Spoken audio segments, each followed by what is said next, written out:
Gajapati SP निर्देश क्रमे Paralakhemundi police पक्षर सहरांचल एक व्यापक एनफोर्समेंट ड्राइव करा रेलिसर आउ एक चढ़ाऊ समय एक अबकारी मामला धरा पड़ा 14टी बियर बोतल जबत कर संपृक्त व्यक्ति को गिरफ्त कर पोल्की प्रसाद बयस 43 वर्ष जागरी साही पारलाखेमुंडी सेपरी अन्य एक घटन जानवाहन जांच समय एक मोटरसाइकेल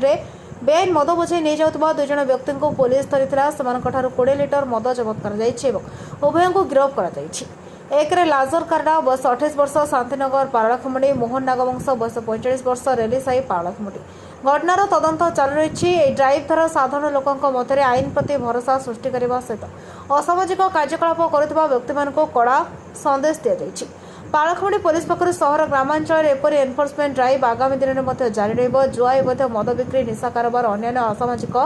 कार्यकलाप विरोध में पारलाखेमुंडी पुलिस दृढ़ और प्रभावशाली कार्यानुष्ठान जारी